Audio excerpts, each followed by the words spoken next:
Welcome back to the TTRPG Project, where we are proud to bring you the Dresselhime campaign, featuring our cast of non-voice actors, Adonis Kronos, Guinevere Ashenthorn, and Gelt Genlith, as they explore the wild lands of Dresselheim. The Dresselhime campaign, featuring the Tarren D100 system using particularly the Tarren Age of Fantasy, Beta 2 currently available to join at TheTtrpgProject.com.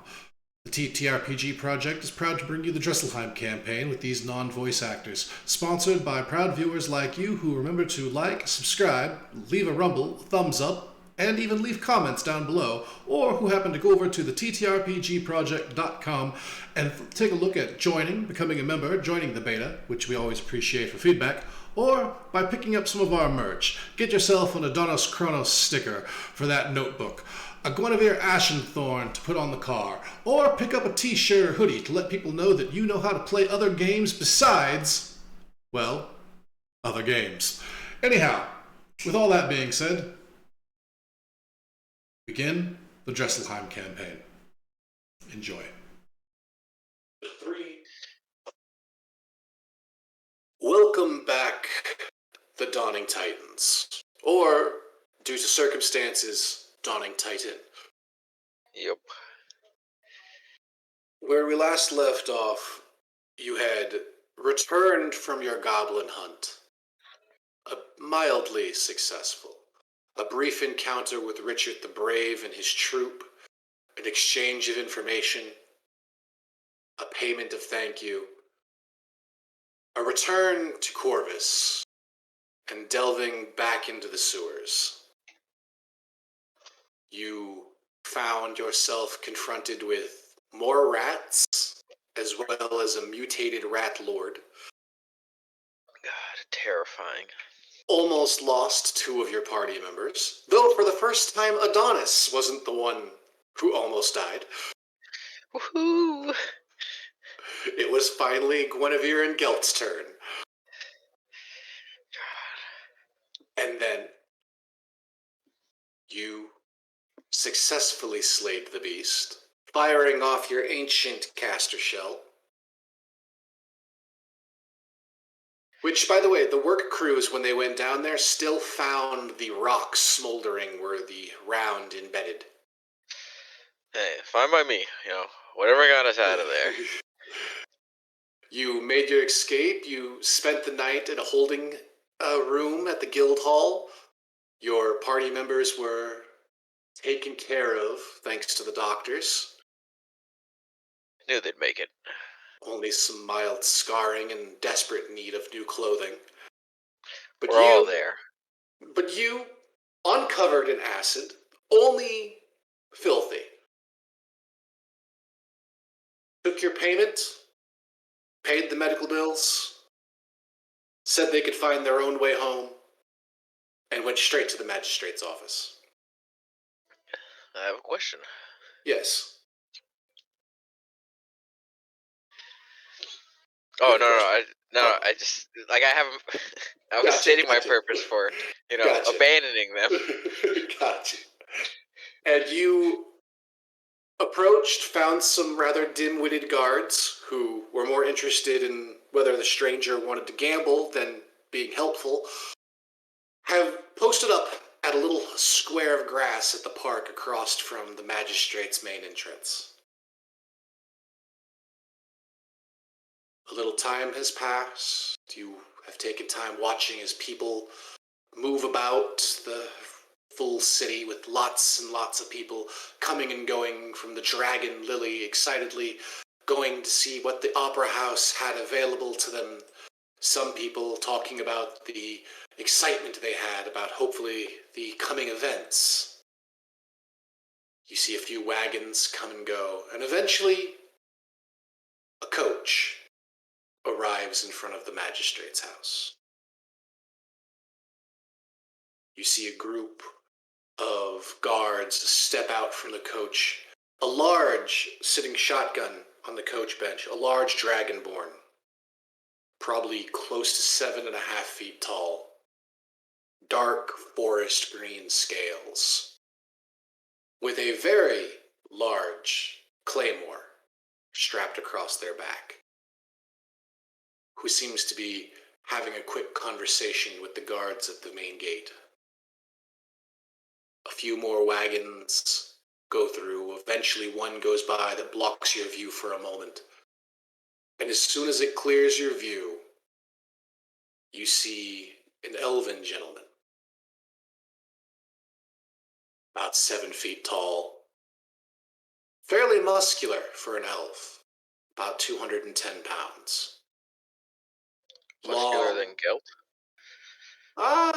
Yes, he's both tall and a bit heavier. He's probably about a good 80 pounds heavier than your average elf. Oh, alright. And Gelt's a little on the short side. Long, neatly kept hair. A thin beard. River blue eyes. With heavy black and blue veins beginning to creep up the side of his neck, showing through his pale, opalescent skin. He looks to you from across the way. And you see a few of the guards that are at the guardhouse walking towards you. Eventually, they reach you. The magistrate would like you to state your name. Tell him my name. And you're representing who? The Downing Titans. Get up. I'll get up. And they march you across the way. The large dragonborn with the claymore that you saw is eyeing you, and you can tell that she is very cautious of you. The elf speaks. My name is Magistrate Zimya Bim, the magistrate of Corvus and its territories. His name was Xenia Bim. Yep, Z-M-E-E-Y-A.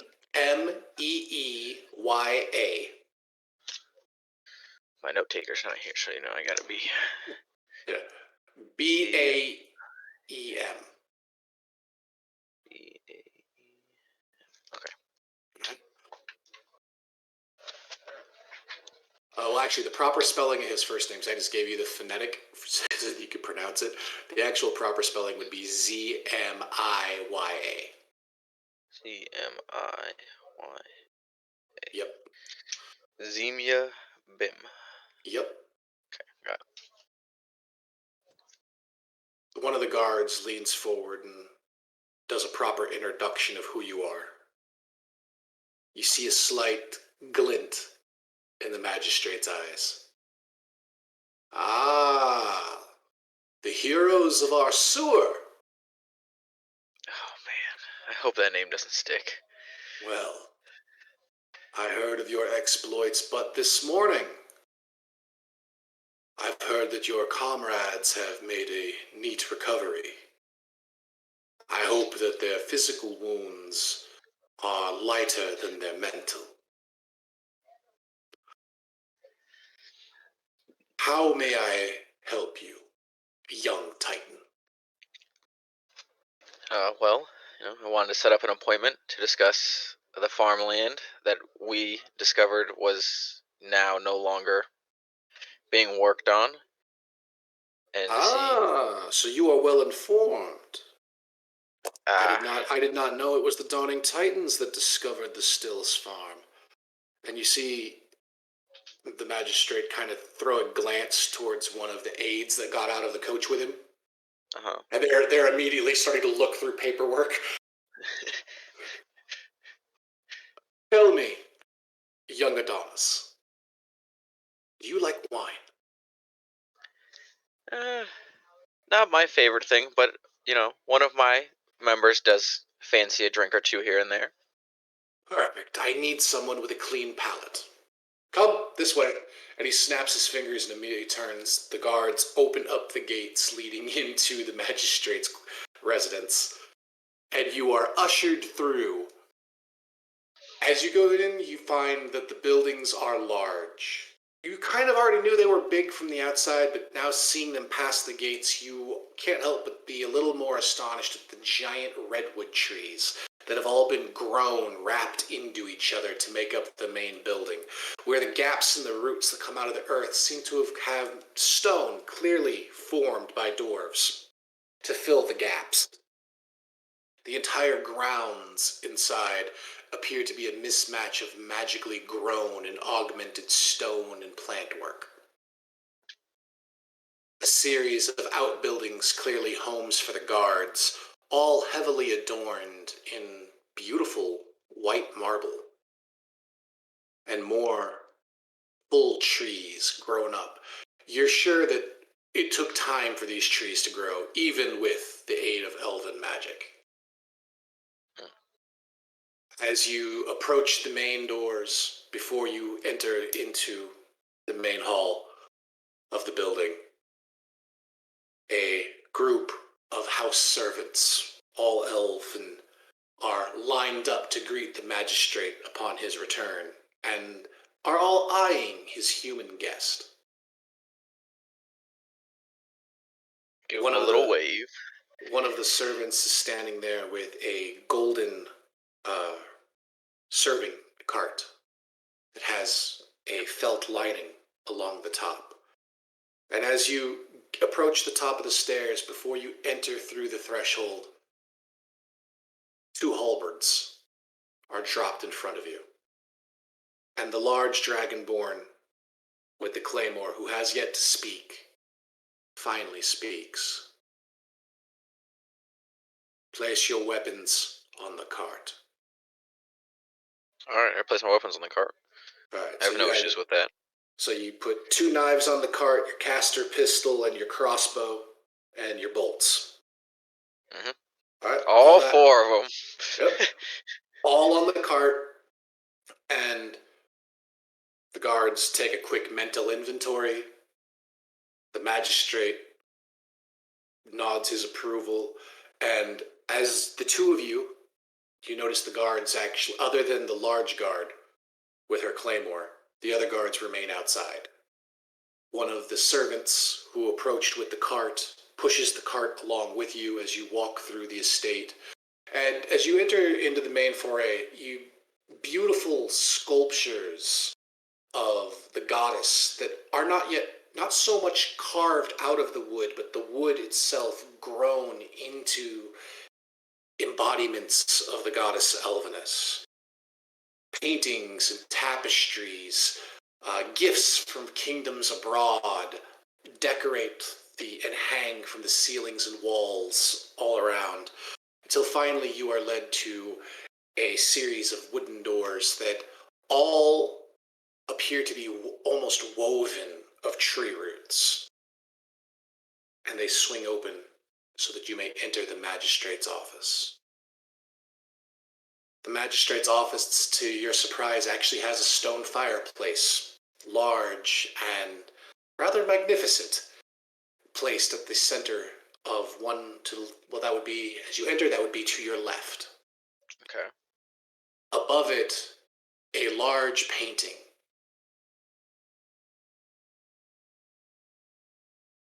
In that painting, you see 2 young elves holding fencing blades, standing facing the painter.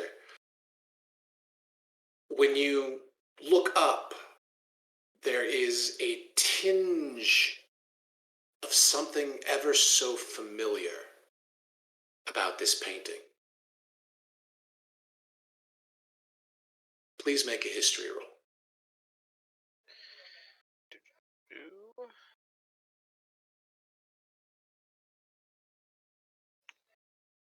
Forgot that we were on 5.0 sheets. You have slightly better odds.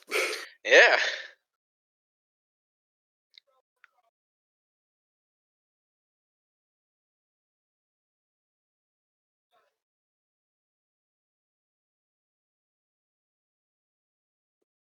You said history, right?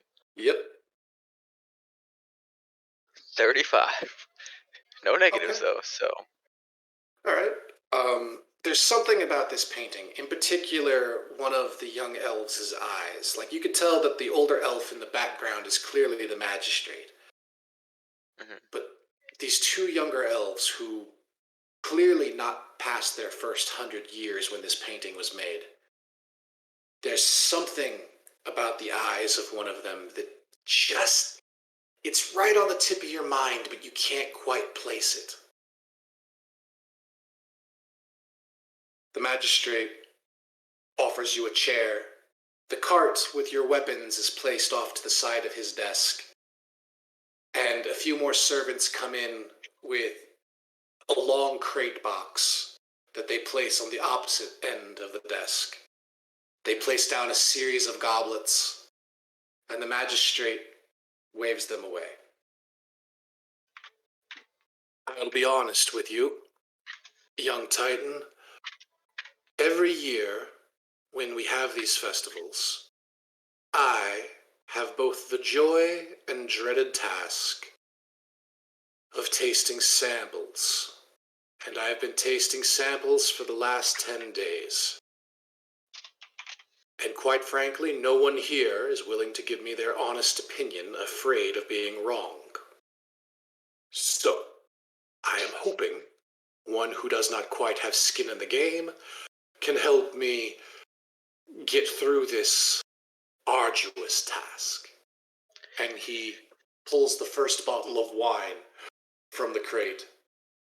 Ah, a 1207 from Avangale.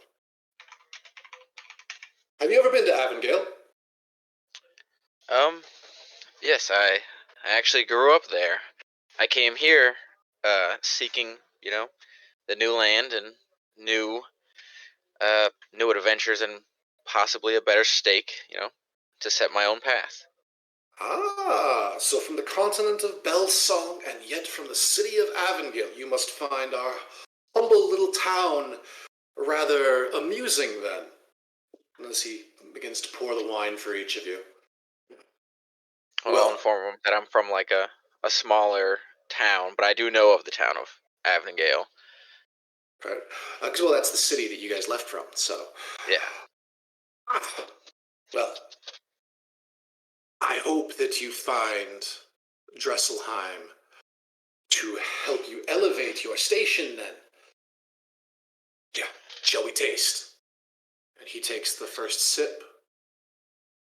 I must say, for humans, Avangale certainly produces some phenomenal vineyards. Though, this is a bit bitter for my taste. Now, you have come to speak about land. Shall we drink and talk about your station?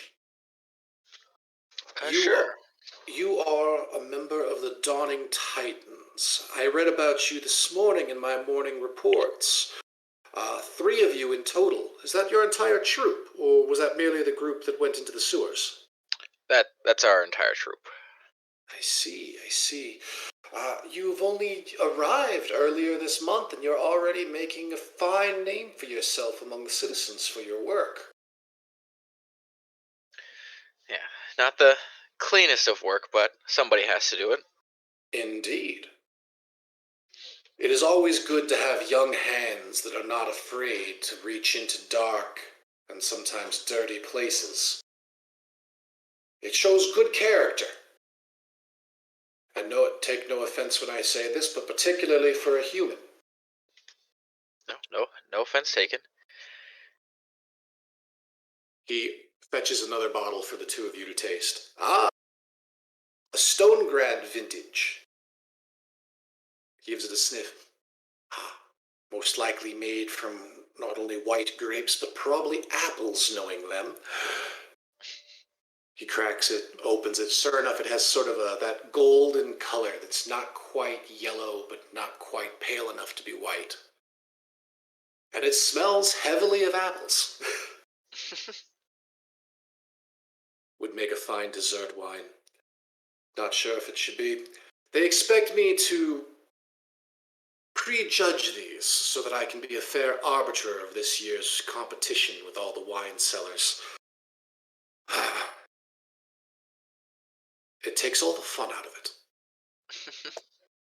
So, you wish. I find it surprising. You don't look to me like you could be more than maybe 20, 22 summers. Why is it that one so young would seek retirement so early? Um, Not necessarily so much retirement, but more of a stable income, places to return to, so we can, one, increase our troop while also, one, now being able to benefit the community even more and still being able to help with our adventuring tasks since, that I farm is see. now gone. Do you have any experience in the art of farming or animal husbandry? I grew up in a small town with my mother. We ran a shop together and, I, dealt with I, many a farmhand here and there. yes, but do you yourself know anything of breeding stallions? I do not of stallions or any mountable animal. The Stills property primarily grew food for their own livestock. And to be frank with you, with the way the La Prade farm, there's not much need for us to set up another establishment beyond that. The largest thing that we'd lost with the Stills, besides bless their souls, is we lost the steadiness of their stallion breeding. One would argue, and if I may boast, the Stills did produce the finest stallions in Dresselhime, despite what the people in Bosse may say.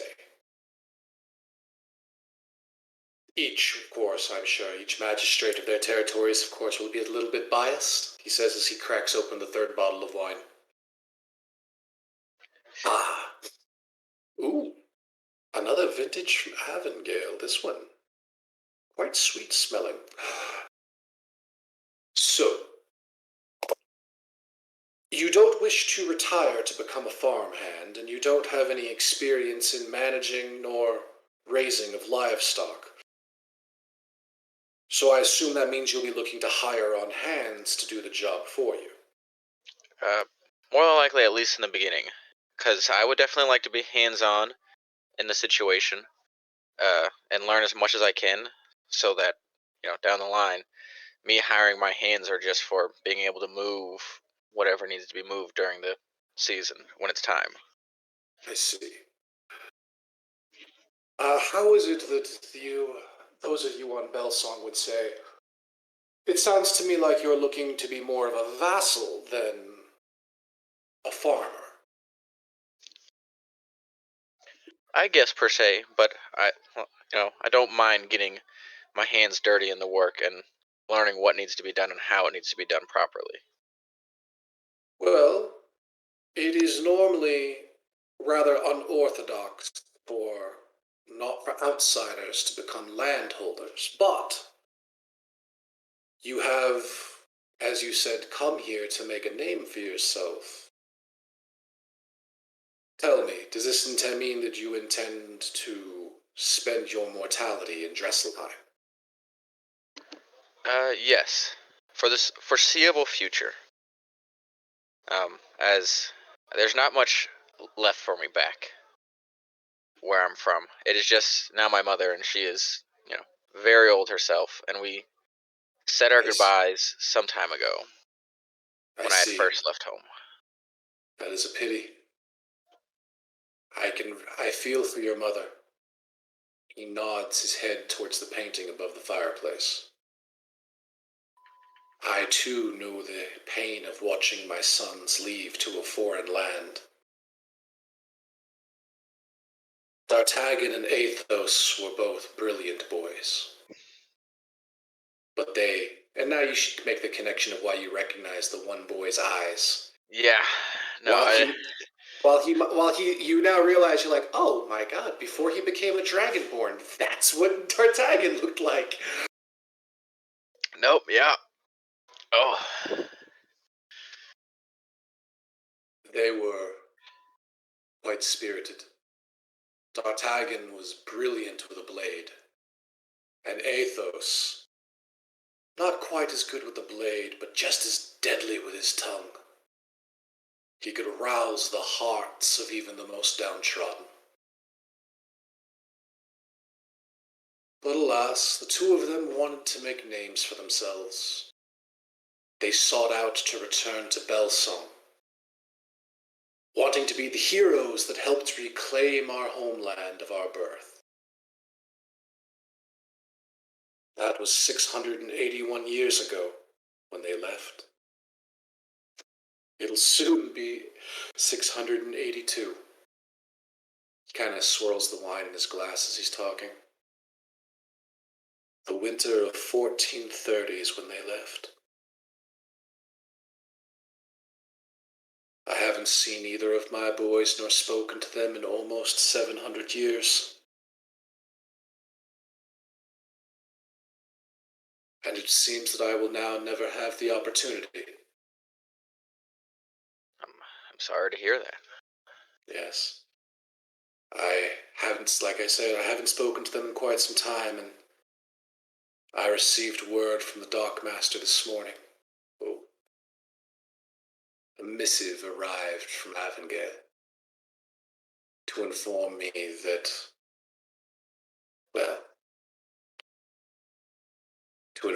that, for these last 600 years, my sons, Athos apparently had become quite the politician. And D'Artagnan apparently had become quite the fiend. It's a shame when two brothers must become such opposites. Anyhow, enough of that. Let us talk about your future. I am intrigued by your party. I'm intrigued by anyone who comes and immediately begins to serve the community. Though we do have a few problems. Problem one, and I mean this by no offense, but you have no experience. No, I definitely understand that. I'm going to make the assumption, and I apologize if I am wrong, but I'm going to say that you do not have the 1,000 platinum required to purchase right to the land. No, you were definitely right about that. I do not have it. Tell me. And he kind of looks over towards the cart that has your weapons on it. He takes a finger and he runs it over the backside of one of the dagger blades. These are older than you, aren't they? Yeah. Those buoys belong to my father. And, that pistol I actually got while I was here. Not really sure who it belonged to before I had it, but it's beaten up, but still works. He picks it up. The pistol, don't get me wrong, the pistol looks like in good shape. Matter of fact, most of the beating that's on it probably came from you. He doesn't know that, okay? No, I'm just letting you know. He finishes running his fingers along the daggers. He picks up the pistol, takes a look at it, sets it back down. So these are the tools of your trade, then? Yes. Currently still trying to learn the caster pistol. A big use of what I use is my hunter's bow. See. So tell me, what is your trade? Well, I come from a family of bounty hunters. I see. Now, you have come to Dresselhime. You have come to Corvus. You have done services to Corvus which you have been paid for. And yet you sit here before me and speak of wishing lands and titles. Whether you realize it or not, that is what you're asking for. To become a landowner, or to be more accurately spoken, to become a vassal of land, merely a landholder, would mean that you are a full-fledged citizen of Corvus, if not Dresselheim proper. This is why I asked if you intended to stay here for your mortality, as we don't particularly like outsiders owning land. No, I completely understand that. It's hard enough to keep the Empire from gobbling up what it wishes. Of course, of course. There is an elf among your troop, from what I hear. Yes. Is that elf originally from here, Belsong? Well, I'm not too sure where he's originally from, but when I met him, he was in Belsong and never spoke of ever being here before. Does he have any family? None that I'm aware of. When we met, his group had actually come looking for my father, but he had since passed, and I took up the mantle of my father's place. I see.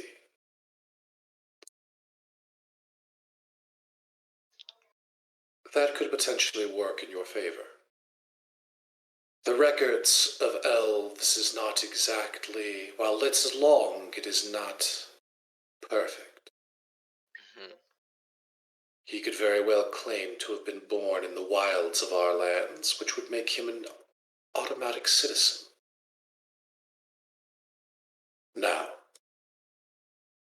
I have been seeking to improve the relations between both the humans, the elves, our cousins, the Dragonborn, and the Laprade. I'm even trying to work on improving the relations with the Empire, though they seem to be a little more forceful and demanding with their speed than I would particularly like to move. We have never had a human who has been, well, quite frankly, the Laprade are so good at it, it's very hard to have anyone other than them take upon these jobs. Oh, that definitely makes sense. Well, when we were out there attempting to deal with the goblins and finding their nest, they did take very good care of us while we were out there, and I watched how quickly and just I can't think of the word. Efficiently. Yeah, efficiently they worked. It's on the tip of my tongue. Yes, they are. They are a very industrious cousin of ours. The Laprade originally were elves, sadly, who became cursed. Unlike the Dragonborn, well, the original Dragonborn, who made pacts with dragons for power, the Laprade are really more of a sparing by the goddess herself. Galesh kept them and allowed them to keep their minds, but she could not restore their bodies. And so the Laprade were born. Though, to be honest with you, it seems my cousins are quite happy with their fates in life as they continue to make many, many more Laprade. And he goes to open yet another bottle of wine as he says that. I just kind of look at him and nod like, yeah, no, I definitely noticed. They're quite literally taking the breed like rabbits to, the truth. Yes. Very literal. So, your only trade is with Blade. Well, let's just be frank. Your trade is with weapon. A little bit of shop background, as me and my mother did run a general store. A very small general store, but... Yes, but I'm speaking about the Titans, not just you. Oh, yes. Primarily of weapon. Your sellswords, your adventures, which is no surprise, but your adventures with more ambition than simply walking away with a few hides and a pile of gold. I'll make you a deal. Okay. The Stills farm is not going anywhere anytime soon. There are still much to work out, many decisions. The house still has to be burned and a new building has to be constructed, as is the tradition. We typically don't leave buildings where families are murdered standing. No. That makes sense. Construction most likely won't begin until the spring. Building in winter is a fool's errand. Not to mention the requisition of materials will have to be gathered, so on and so forth. I happen to have a list, and he opens up a drawer and pulls out a stack of paper, of individuals who are currently already seeking like vultures to the flesh of the dead, seeking rights to take upon that farmland. All right. Personally, most of them are commoners who have no blood relation to the stills. Therefore, these are more requests than anything else, and requests can be ignored. Okay. I'm intrigued by your troop. I'm also intrigued by the opportunity to improve our cultural relations with the human kingdoms of Belsong. And having a group of human vassals would not entirely be out of chord for making that happen. So, tell me. You have, honestly speaking, you have no trade beyond these blades and bow. Would you be willing to work as a vassal, putting these tools to use for the sake of Corvus? Yeah, I'd be willing to do that. Lephistus, make a perception check.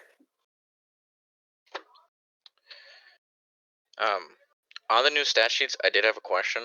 Yes. The modifier that I'm adding, it's the number at the end, the total. Yes. Okay, that's what I thought. Just making sure. Yep. You said perception. Yep. All right, 91. You know that when you walked in this room, and after the guests left, or not the guests, but the servants left, that it was just you and the magistrate. You know for a fact. You looked around the room. You looked up at the painting. You know for a fact it was just the two of you. But the moment he says the name Lephistus, you feel the weight of a presence standing behind you. Oh, fun. You didn't hear a door open, and you know for a fact a door didn't open. And you hear the silky words of an elf. Yes, my liege. I would like you to meet Adonis, yes, of the Dawning Titans. I am aware. You see the magistrate kind of straighten his back a little bit in his chair. Of course you are, Lephistus. After all, that is your job.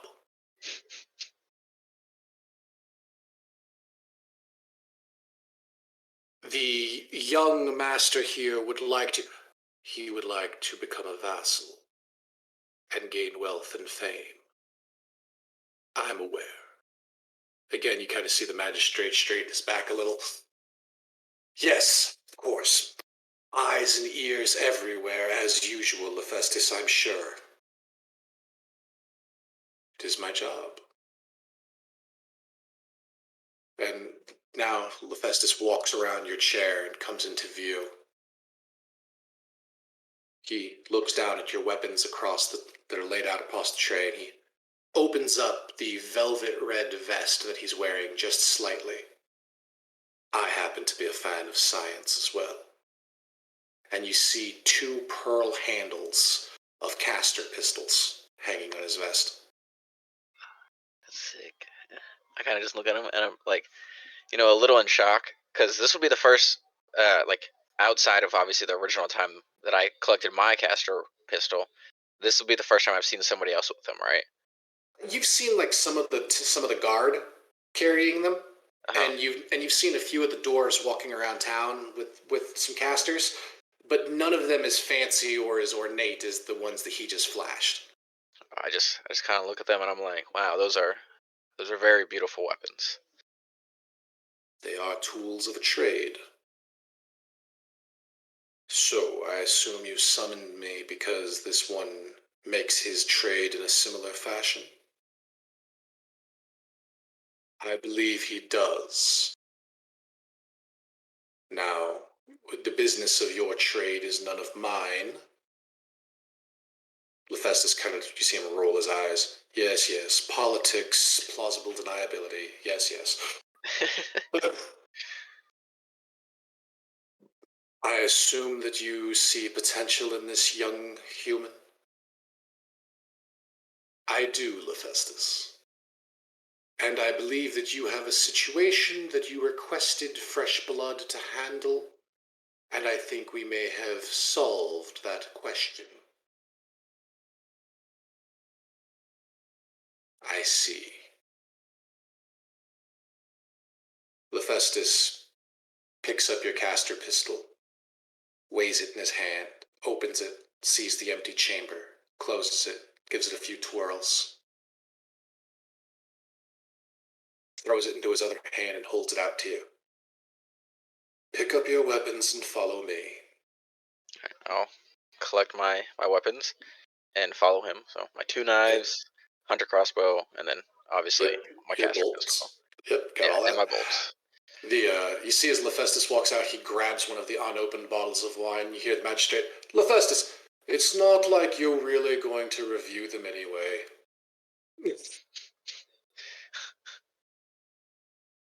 And he makes two of you, he leads you out. And he leads you out through another set of stairs. This one's not really leading, you're going down a little bit, but you only step down 4 steps. And he leads you off into an alcove chamber, which is another office. This one, more dark mahogany wood with the wood not so much grown in here as you could tell it's been carved into. Just rows and lines of glyphs everywhere you can see. And as the door shuts behind you, Hephaestus takes a seat at an armchair, motions for you to take a seat at the armchair across from him. This time, no desk between you and the person speaking with you. This room, as you can inevitably see, is not only lit by magic, but sealed by magic. The words spoken here cannot escape it, even if one were to press their ear firmly against the door. They wouldn't hear even the scratching of a whisper. So I'm going to ask you to please speak honestly while you are here. And understand that depending upon what you say to me, when you leave here, and I do promise you will leave here safely, I cannot promise you that your memories will be intact. I kind of just nod my head and yeah, okay, I understand. Good. The magistrate would like to offer you his favor to help you with your goals of achievements. My name is Hephaestus, and I am the opposite hand to the magistrate. While he manages the lands and smiles and shakes hands and kisses babies, I am his shadow. I'll nod to him and be like, so you're the weapon in the dark, essentially? Exactly. You catch on quick. Me and you both make our livings and carve our destinies using the tools of our trade. The magistrate uses pen and tongue. I use blade and magic stone, similar to you. Mm-hmm.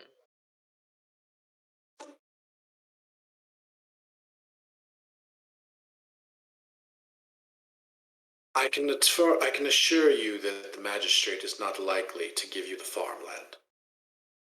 I'll be honest with you about that. Okay. One, you're human. The Leprade wouldn't take kindly to one of their own being murdered so gruesomely by goblins, only to have a human take up their historical farmland. No, I can understand that. It was my group was the one who found the Stills farm and what it was like there. I can understand. Yes, but my understanding is your group is from Belsong and you don't understand Laprade. Yeah, but I understand death at the very least. Good.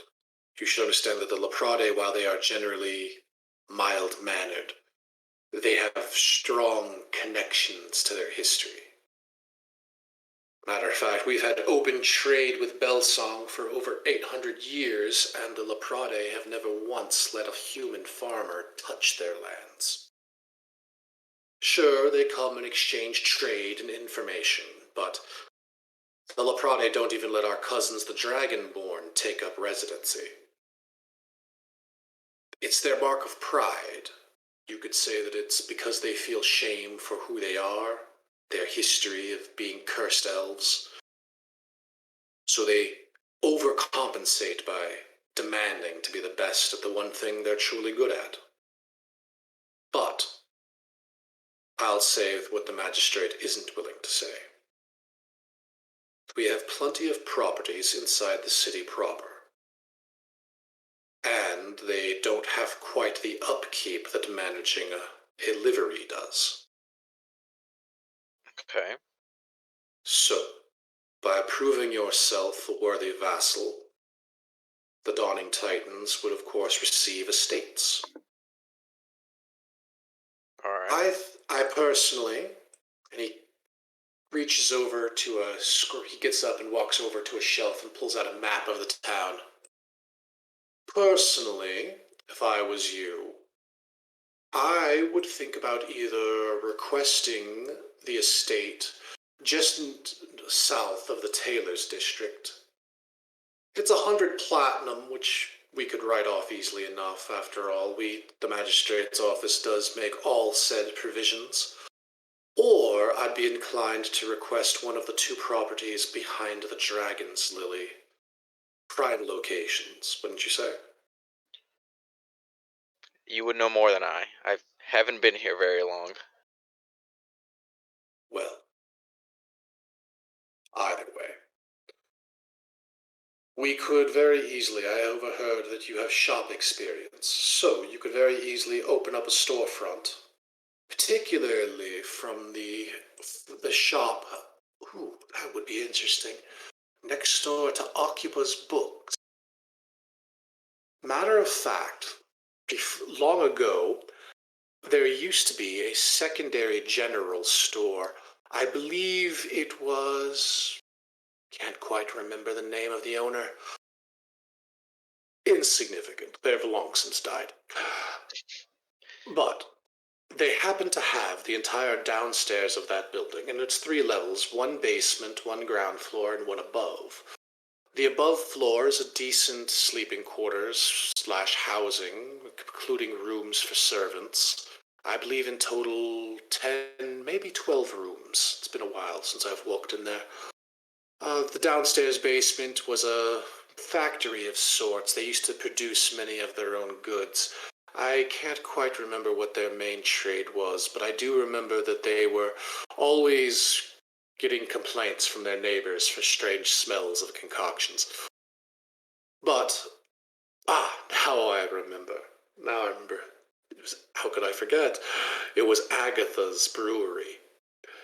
And not the kind of brew that you normally would drink, more of the brew that you would drink hoping to not die, if not from it, then the wounds that drove you to the madness to drink it. She died, or one of her own concoctions. How silly of me to forget. Anyhow. You have shopfront experience, which means we could easily explain your ownership of the building by saying that you wished to open a storefront, that you could sell the wondrous treasures of your adventuring. Would be a good cover, would help explain, and if people assumed that you were a wealthy trader, they wouldn't think anything about the fact that you couldn't afford the building. After all, many wealthy traders, or the sons of them, come to Dresselhime to try to prove their manhoods. Everyone thinks if they kill a troll or hunt a dragon that somehow it's going to make them better in life. So, with potential reward spoken, I'm going to ask you, how far are you willing to go to achieve your desires? Well, I'm willing to do what it takes. I mean, like I was telling the magistrate, this is my home now. I've already said long goodbye to my family that I had prior, and the family that I have now is within the Dawning Titans. And Excellent. for all seeing future, this is our home. Fair enough. I have a task that requires the skill of one with blade, and he nods to your two bowies. And he reaches inside his vest pocket and he pulls out a caster shell. And he places it down on the little coffee table. He gets up and retrieves two goblets from his drawers, walks back over and pours you each a glass of the wine that he picked up.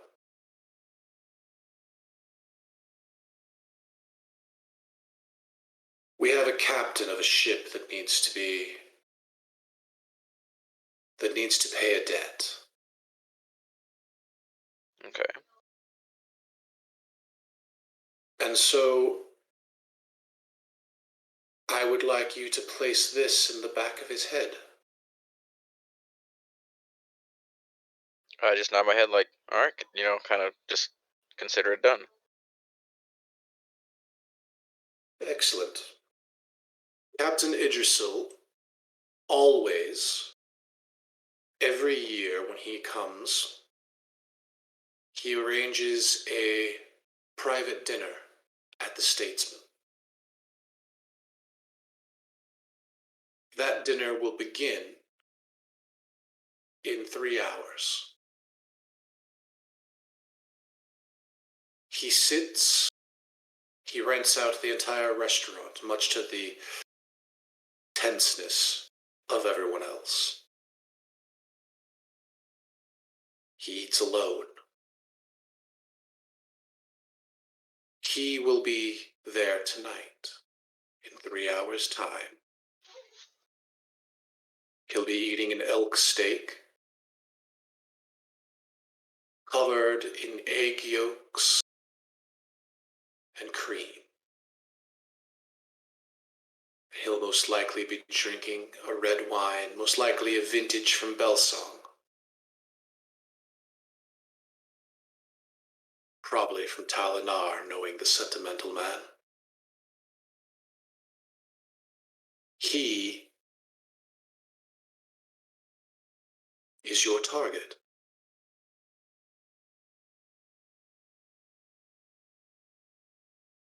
If he does not see tomorrow's sunrise, then after Champions Day, I will see to it that the magistrate awards, I believe his name was Gelt. Gelt will be claimed a sovereign citizen of Dresselhime, and you, his friends from a far land, and vassals of the state. That will allow us to give you property. You will work directly under me. You, of course, are still more than welcome to do your adventuring. Matter of fact, it's encouraged. Play the part of aristocratic children playing adventure. Easy enough. And from time to time, you will be called upon to do work in the name of Corvus. Manageable. Agreeable. And he picks up the goblet of wine and nods to you. This is your opportunity to either accept or decline his offer. I'll accept it, but I do want to ask more about the property. being who my character is, I want to know, one, how I would be getting in, or if that responsibility is up to me to be able to get in. My people will get you in. Oh, okay. Cool. Matter of fact, I take it that means that you'll be accepting this job. And he sips on the wine. I will be taking you there personally as soon as we conclude this glass of wine. I'll sip on the wine to just be polite, even though my character doesn't really care for wine. I'll be like, yeah, I'll be accepting it. The job seems easy enough. Good. You will be in the kitchens. We'll hide you in the pantry. When the hour is right, step out. Quietly remove any witnesses. And then let the captain know that his payment is due. Obviously, we don't expect you to exchange any words. Just make sure he doesn't walk out of the restaurant. Easy enough. Once that's done, you'll find in the kitchens an entryway into the sewers. Matter of fact, I'll show you how to go from the sewers back to here.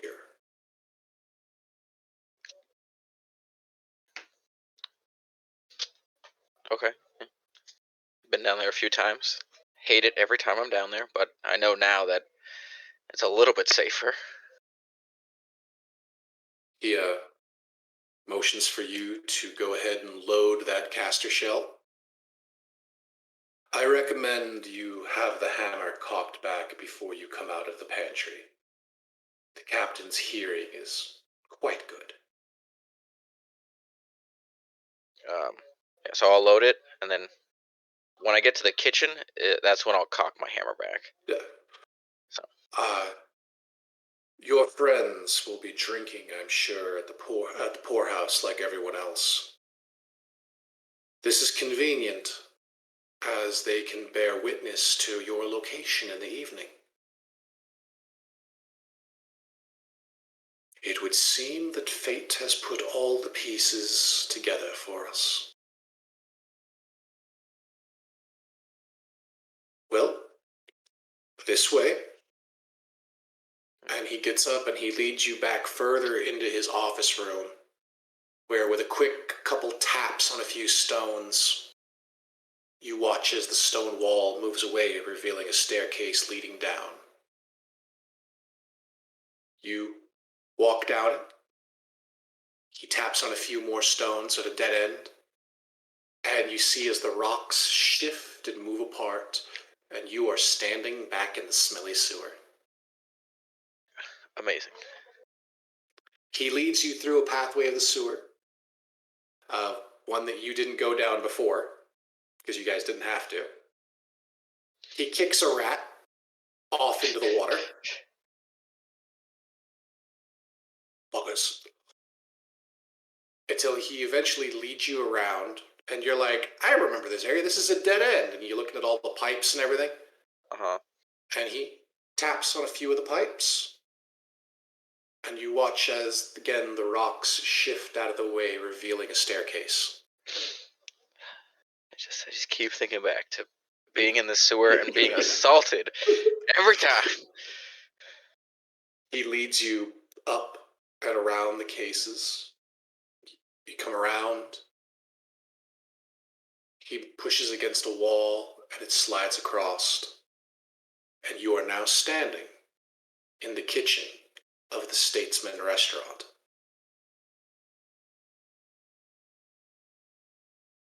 He takes a few cautious glances before stepping around completely. This way. And he leads you to a pantry area. It's unlocked. There will be 2 cooks. One of them will be acting as the server. One of them will be preparing the main meal. At 1900 hours, the meal will have been served, which means there will only be the cook in the kitchen and one server who will most likely be waiting in the pass between kitchen to dining room. The head chef of the Statesman has fallen ill and will be unable to serve his guest tonight. So both cooks that are here tonight are actually travelers, not citizens of Dresselhime.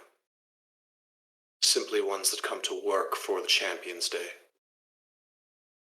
It's a pity, really. But makes our lives a little easier.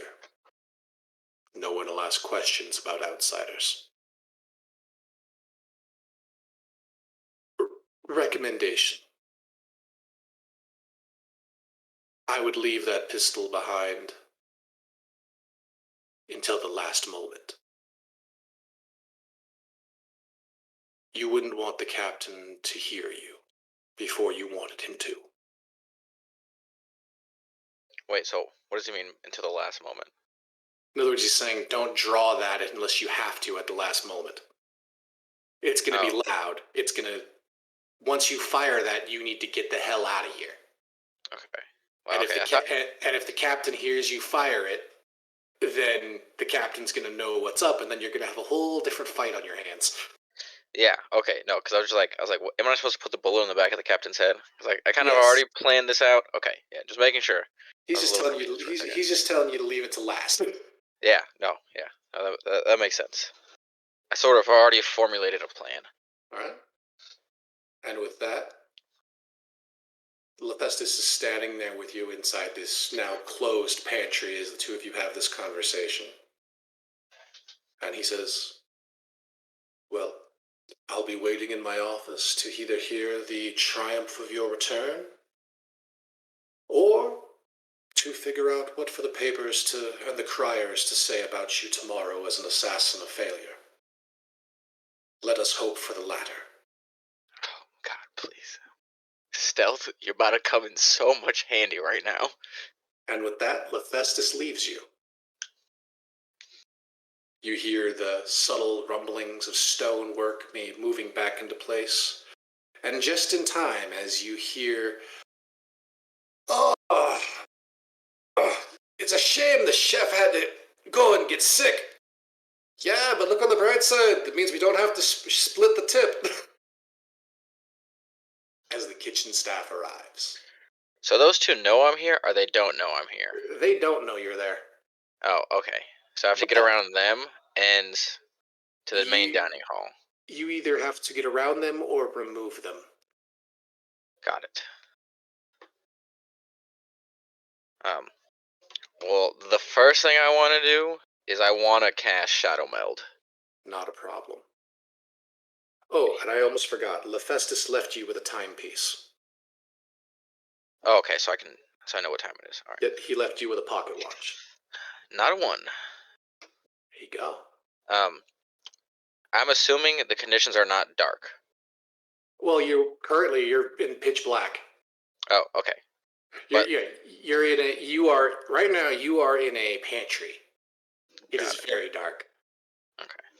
But so I got a +8 right now. Lepestus purposely picked that pantry because the fact that there's no reason for them to have to go into it. Okay. Can I see out from it at all, or no? Like, is there? No. Oh, okay. So it's very dark. Yep. It's basically a root pantry. It's where they keep all the potatoes and everything. Basically, you're in a pantry where, because of what the captain orders, and the captain orders this religiously, it won't be entered. Exactly. Got it. And if it does get entered, well, then you'll just have something to do then, won't you? So, anything that you want to do or think about before this starts? He didn't give me a map of what the restaurant looks like and stuff like that, right? I know I was going to ask for it, but I just didn't get a chance to. No, but when you came out and you saw the kitchen, you basically know the layout. You know that as soon as you come out of the pantry, there is a long set of tables. Going to your right, immediately you will find the actual cook's line, where the stoves are. And then you saw the opening beyond that you know to lead towards the front of the restaurant. Mhm. Anything else you'd like to know beforehand? Outside of this pantry, what are the light conditions? They're fairly dim, because they're not doing a full service or anything. There's no prep cooks or anything required, so they don't have the whole house lights on by any means. Okay. On top of that, the Statesman itself has sort of that old steakhouse kind of vibe to it, so they keep the place fairly dim anyway. Okay, so it wouldn't be dark conditions, but it is, not exactly super bright. So at least my shadow Not meld at all. will. Yeah, your shadow meld's in effect. Yeah. I want to make sure my crossbow's loaded.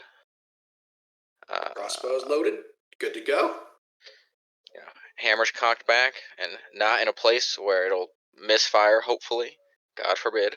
Fair enough. Back in its holster, put away safely. Good thing you bought that holster. Yeah. Not Jimmy rigged to my leg. And I guess I'll just kind of, have my Bowie knives ready. And the pantry's on the floor, or is it like just, like a normal pantry? It's standard pantry. You walked into it. Okay. So, yeah. It's not a root cellar. Okay. Got it. So knowing which way the door opens, I want to be,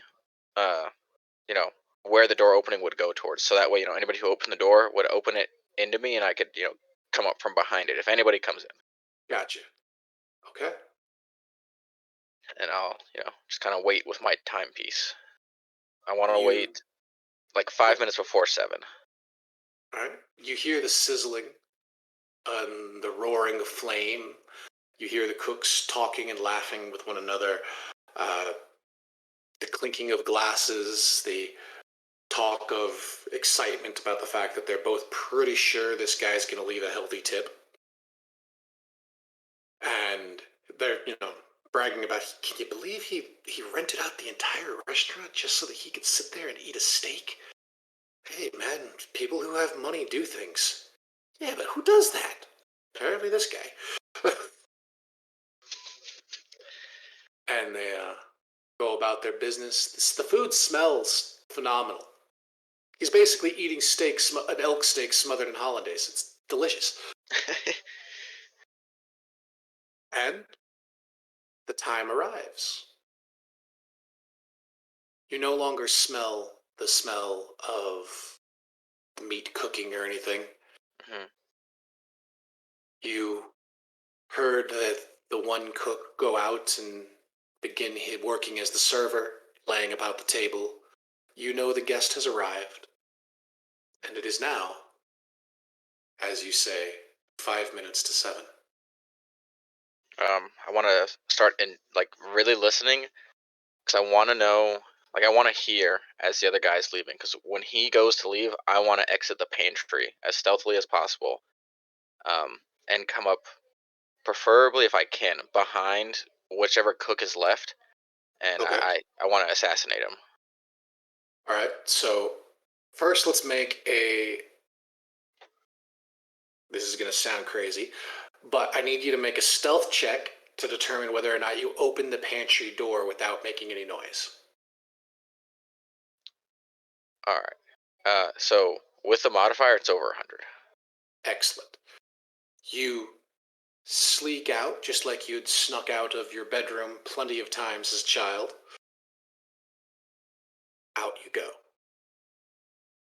You see that one of the cooks is no longer at the cook station, but he's over the prep tables that are in front of you, standing at a large wash basin, beginning the process of washing dishes. You look down the cook's line galley and you don't see the other one, but you do see a shadow of someone who's standing facing out towards the dining room, reflecting against the soft candle light of the, well, it's not really candle light because it's gem light, but against the soft gem light being given off against the wall. So you know that one of them is standing in that doorway or hallway leading out, and the other one is at the sink, currently scrubbing a cast iron pan. All right. I want to, slink my way up to the one cleaning the cast iron pan, and I want to stab him in the side of the neck. Make a sleight of hand. Ooh, I get a bonus to that too. And it's going to be a 4 for that bonus. 94. You make your way around the table, quietly, cautiously, walking on the balls of your toes, practically. Heels never touching the ground.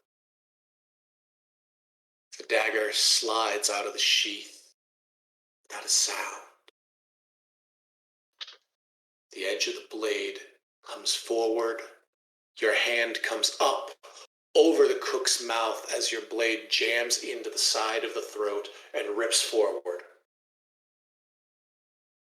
The sound of his gushing blood pouring forth from his throat coalesces with the running water. You lean him forward so that his head now rests in the sink, mixing with the filling soapy water. One down. I would like to attempt to hide the body.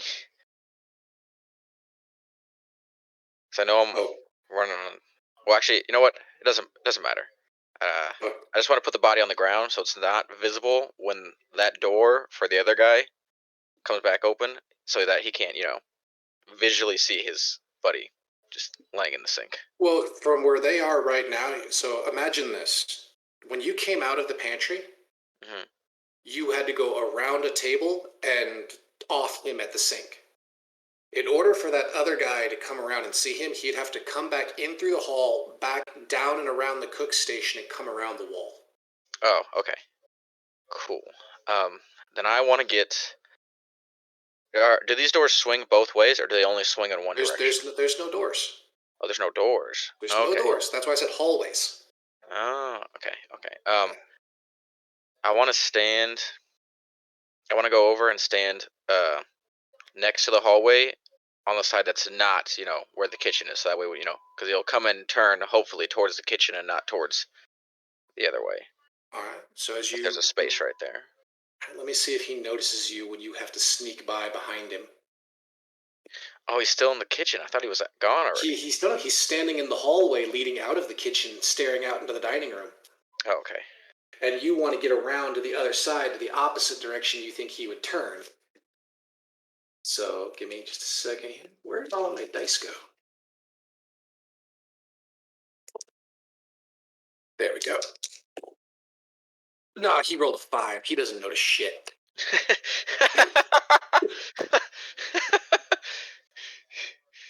That tip's gonna be nice. He's way too focused, standing there, staring at the back of the captain, like anything he needs. Just as soon as he signals me, I gotta be ready. All right, you slip by. You are now on the opposite side from the direction that you came in, and the cook who's working as the waiter is just standing there. Like, waiting? Yeah, he's waiting. He's waiting to be signaled by the table as to whether or not they need anything. So he's just waiting because he has no reason to go back into the kitchen yet. It's 10 minutes after the seating. Okay. Then I want to slink my way up through the hallway and kill that chef as silently as possible. Okay. I'm not going to make you roll stealth. All right. Because that would be ludicrous at this point. But you do have to roll another sleight of hand. Oh, that's fine. Let's see. Oh, I only get a 1 to the modifier this time. 67. You go up and you grab him. Again, hand over the mouth. Blade comes up, but he manages to keep you from sinking the blade in as he raises a forearm and catches you. Give me a athletics check. Oh boy. Oh, hey, look at that. I have a bonus to athletics. All right. 87. You begin to drag him back, and he's fighting against you. He's biting into your fingers. You take 1 point of, we'll call it piercing damage, as he's biting into your hand. Fun. But you do manage. He rolled a 92, so he's fighting against you pretty hard at the moment. Oh, God. And you guys are in the hallway. You've managed to keep him quiet thanks to the fact that, the hand he's chewing on is stuffed in his mouth. But you've got one Bowie knife stuck into one of his forearms, and so you're dragging him back a little bit. Make another athletics check, see if you can get him back into the kitchen. It's a 94. Okay, you beat his 90. You pull him back around so that it's quiet again. He's going to attempt to throw you. So athletics. Oh, God. Another 94. He fails to throw you. He tries to pull you forward and throw you over, and he fails to do so. What do you do? He's still, right about now, he's got, your middle finger and your ring finger stuffed into his mouth, and he's trying to bite through them. Oh, God. Where's my knife at? Is it in his forearm, or is it just... The one we first stabbed with is stuck in his forearm, and you've been holding on to it. Okay. I guess I want to just rip that knife forward out of his forearm and try and go back into his neck. Sleight of hand.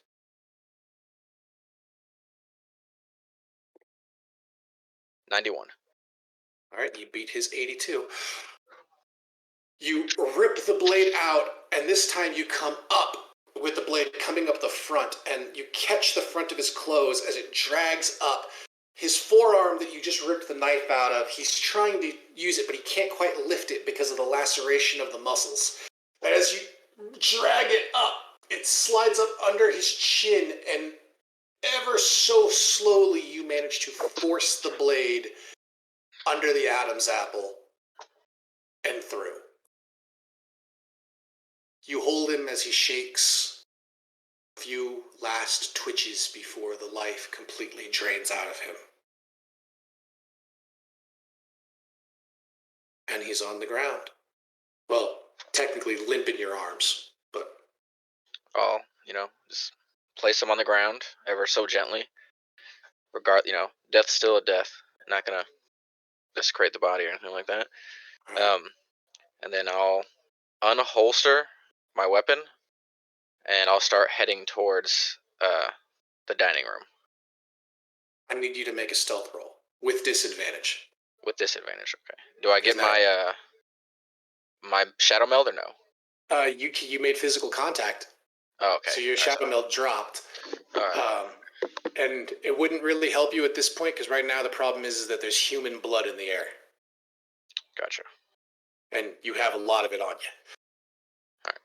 73.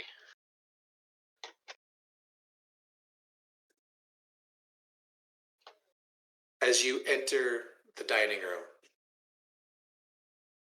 there's the sound of music playing from an enchanted music box. The smell of a very rare elk steak. So rare that the smell of the blood mingles with the blood that's on you. And as you look forward, you realize elk steak was probably a misunderstatement, as there looks to be not only a large lycanthrope sitting with his back towards you, who's eating a steak off of silver-lined dishware. He also has an entire roasted shank of the elk hanging on a kebab next to the table, waiting for him to slice off more. A trough of the hollandaise sitting there, waiting to be lathered on to each piece that he chooses to smother in it. the enchanted music box sitting on the table playing a soft melody. And yet, eerily, the howling of wolves can be heard coming through with it. The large lycanthrope sitting, his captain's jacket hung over the back of the chair, his captain's hat sitting off to the side. A portrait of a female lycanthrope across the table from him. Wait, what? There's a portrait of a Oh, female. portrait. I thought you said. I did not hear portrait. I was like, wait a second. No, a portrait of a female lycanthrope across the table where someone else should be seated. Okay. As he continues to eat, you approach. What do you do? So where am I at in retrospect to him now? Like, am I behind him? You're about 20 feet behind him. How far can the caster bolts be accurate? Hey, look at that. 20 feet exactly. I'll get about. No, I think I can hit the shot from here. I'm gonna take the shot. You're gonna take the shot from 20 feet. I mean, the caster bolt says it has a range of 20 feet. Yeah, you have a. I'm not questioning that. I'm just confirming because the further away you are from him, the harder this shot is going to be. Oh, okay. That's what I figured. I wasn't sure. Remember, no, I guess he still has an evasion score. No, yeah. No, I guess I'm just gonna get like at least 5 feet behind him. I don't wanna put the pistol on the back of his head, for fear of him, having insane reaction speed. But I do want to be close enough that it's, damn near impossible for him to get away from me. Okay. Go ahead and make a stealth roll with disadvantage.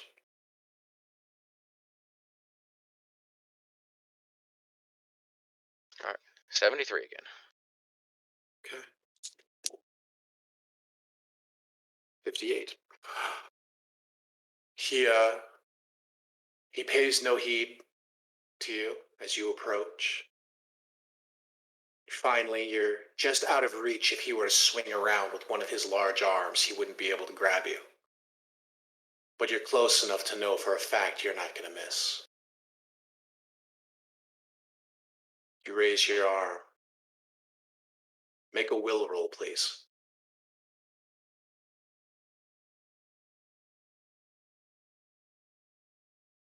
Oh, that was a really good roll, actually. Where's my will? Oh, 97. I don't have any bonuses to it. You raise up your hand with the caster. Still, trained. Not a hesitation to you. You line up. And right as you go to squeeze the trigger, there's a large flash. The pain in your arm erupts as the shell goes off. You feel just all the bones from your elbow to your shoulder and your wrist all compressed together. Cool. The flash is so bright that you are probably blind for about 15 seconds. Oh.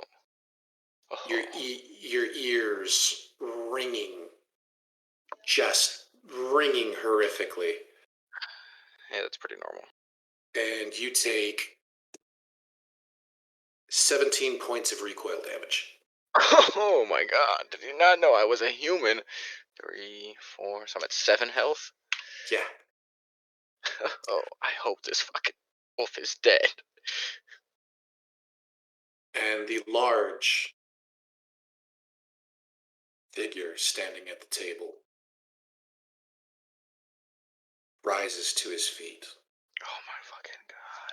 Jesus Christ. You see the burn marks in the white fur, the back of the head, heavily bleeding out. his large bulldog figure swaying, a hand reaching out as he collapses to the floor. And you see that the bullet you fired not only passed through him, but went through the painting across from him.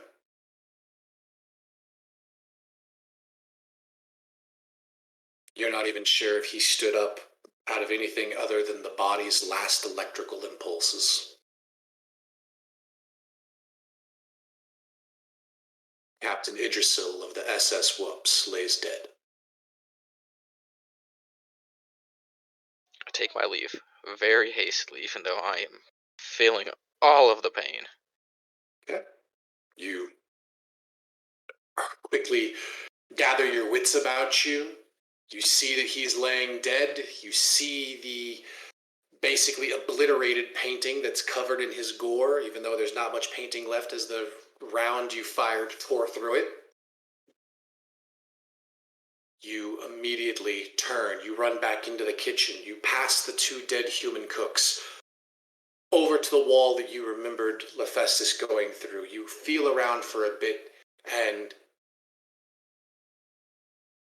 the wall opens. You immediately make your way down into the sewer. Back through the sewer path that you remembered Hephaestus leading you on, till you finally get back to where you'd started. You come tumbling in to Hephaestus's office, your arms still numb.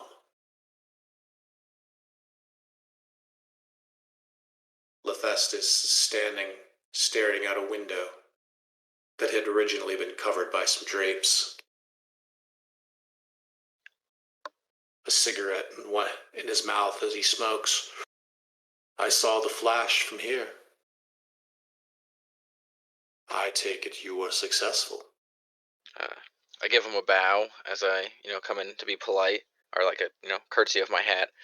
And I'm like, hurt like hell, but it is done. Well, that will teach the dogs of Talinar to allow one of our diplomats to be murdered on their ship.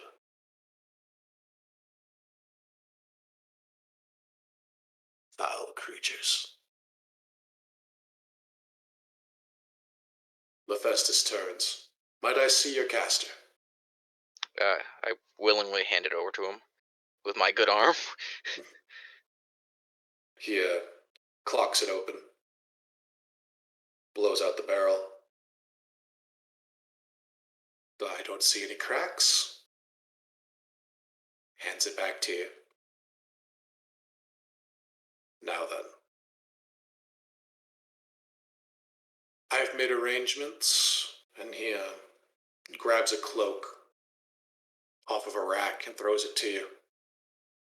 Use this. Wear that until, and he taps the wall a few times, and two servants step forward. Escort Master Adonis past the port. Bring my cloak back.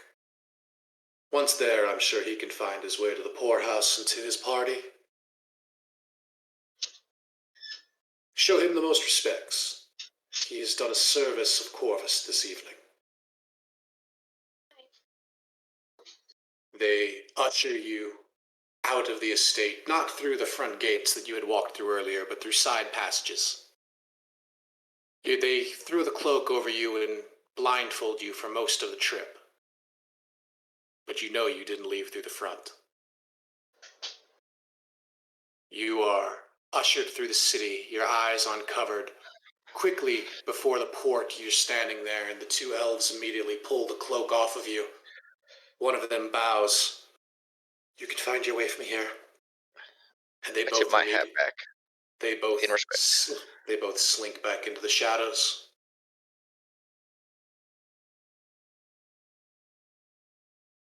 You make your way up to the poorhouse, where you find music playing, cheerish dancing, members of the Corgi crew of the SS Swap drinking. You see First Mate Elizabeth leading her pack of the Corgis through a chorus round of some sailor's song. You see a better dressed Gelt sitting at a table with a still slightly ragged Guinevere.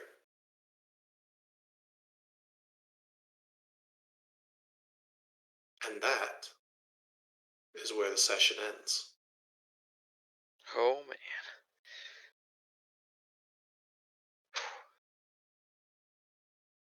I can't wait till next week. Same.